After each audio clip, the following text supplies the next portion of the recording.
Like, you need that experience, and I think it's so difficult to just come to a tournament and, like, get comfortable, right? It's so different than just playing online in the comfort of your bedroom. But now, can't talk about that for too long. We have the classic B-Ham, Static, Cruise, Seesaw, Capsize versus we saw Archer and Anathema earlier. We'll see if they can kind of put a stop, because I feel like Archer and Anathema were really taking over that game. Yeah, I also love the cannon synergy. 2 Pokemon, right?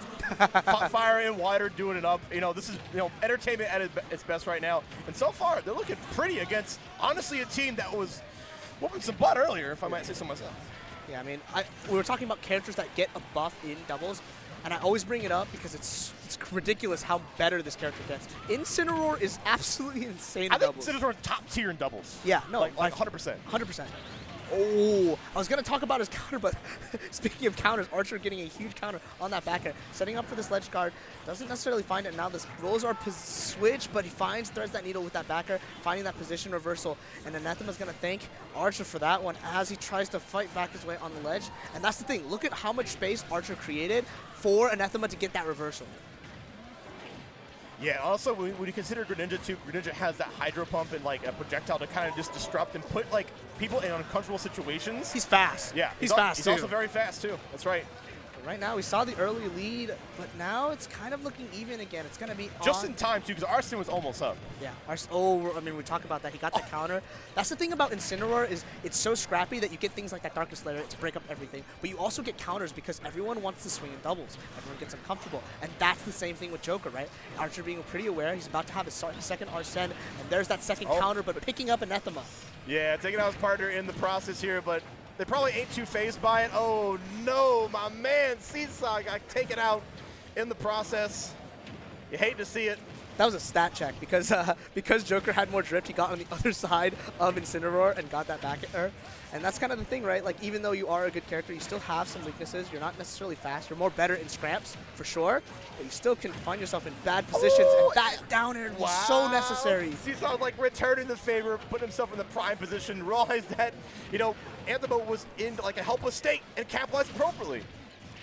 Right now, we're looking at a pretty even game as long as Archer can hold this stock. And right now, the Incineroar is taking the brunt of that punishment, has to get off this stage, but getting that back air, reversing the situation, that up tilt, up air combo, it's so much damage. Look at the follow-up from both players. Anathema suddenly at 69%. We say Rob is big, and the reason why is he can't land, and against 2 people, it's going to take double damage. I say especially against 2 players of this caliber as well. I mean, we're seeing also that Seesaw is able to use like Incineroar's throws in terms of like, you know, using the hitboxes around. Also just zone breaking with Nair, as we're seeing right there. Just to kind of like, okay, give me space. Let's reset the situation. Give me space indeed. And this is kind of where it was looking kind of bad for Red Team, but the one thing they have is this 2-stock swing. Now, if they can take out the Greninja in the process, they're going to have a 2v1, and it doesn't matter how much percent you have as long as both players are playing safe, because it's not like Incineroar can really use the kill moves, and getting out of that trap situation, that was huge from Archer. No Arsene on deck in the near future, going for... Find it. Oh my god, yeah. There we go. Archer was on point with the back of there. Leaving Seesaw alone, and at this point, you might just try to go for a side B cheese, because sometimes people don't know. They don't know about trying to go save. Uh-oh, there it is. Here we go. This might be the comeback we've been waiting for, Earth. Tilt up there, and that's not going to kill the DI. Sometimes people get tripped up on that. I like the use of that up B. The cross chop to send him across the stage. Look at the patience from Anathema. Just you don't want to do anything risky here. You want to just play it safe, play it like a 1v1, 3 minutes on the clock. Yeah, and this is your advantage now, right? You put him to the corner.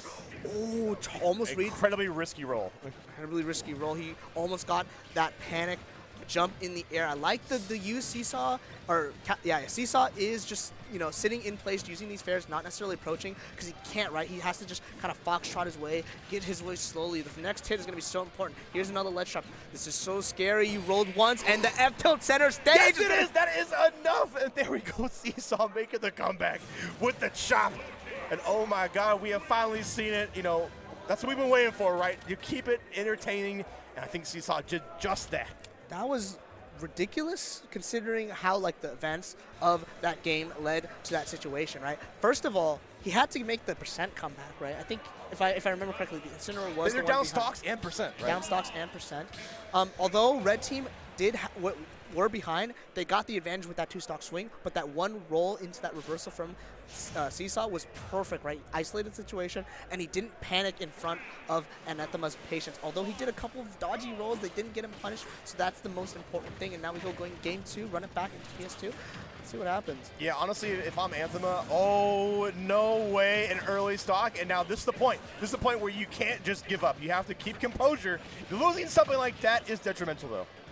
Yeah, I mean, early stocks always feel bad, especially in doubles, right? It happened again. The reason I started to cringe is because I felt it in my bones, Earth, that it was going to happen again. And Seesaw, it happened to you. It's so brutal for Shaw because both these characters have spikes that just kill you at 50, and they're both like characters that recover in either linear or like diagonal fashion, linear. right? So if you kind of know if you're in the spots, you can find it, but not the person you wanted to find. Archer's gonna take. Man, Anathema is just taking everybody out with the spikes. No right discrimination. Now. Yeah, just like anybody can get it. Pokemon, thieves, yeah, I do not care. And right now, Anathema is trying to find his way out of this corner. Does not get hit by the second part of that cross chop from the Incineroar. And now we got a reset back into neutral, but that sandwich coming in from Anathema, and Archer's going to pay them just a little bit. Oh, and you are out of here. Does not save him. I did see Archer did try to do that, but honestly, because of that unfortunate spike earlier on Archer, this is doable. This is doable indeed, and that up air, if Anathema had a little bit more percent, that would. There's that active hitbox again. That move is so hard to punish in doubles. Oh, had the setup, just barely missing the spacing. I can spin too. Yeah, they're about to say they're both spinning. They're both spinning all day. They spinning. Oh, no tech there. But, you know, Blue team's in the lead. Blue team is in the lead. Like I said, they can make this comeback as they just put red team on the back foot. Yeah, blue team did exactly that, but now they're in the reverse situation. Now they're due for a 2-stock swing. Now Seesaw really needs to take care of the stock, right? Like, you don't want to take it away from the Greninja because Incineroar technically is the worst 2v1 character if that were to happen. But now red team is going to look for this situation where we can kill both of them at the same time, get that individual 2v1, using that to protect himself, sends him off stage. I don't think that was really good. No get-up attack, deciding to mash every kill option. Oh my god, I thought they were going to get a duo kill, but we have only just Archer left, and like we said, they have made this comeback here, and it has been honestly incredible to watch. That's a free heat smash attack. Okay, all right, Archer, if you got any tricks in the bag, pull it out now. And that's okay, the back throw going to make it happen, but no. Oh, sent the other way, though. Yeah, that all happened because Capsize got that beautiful read on that missed tech on the right side of that center PS2 platform, got the charge up smash on Anathema, and that was huge, right? Like, Seesaw is at that kill percent. Archer is going to get Arsene, so be glad that it's a 2v1 and you have this Greninja in front of you. All you need to do is cover everything else. Be careful of the counter.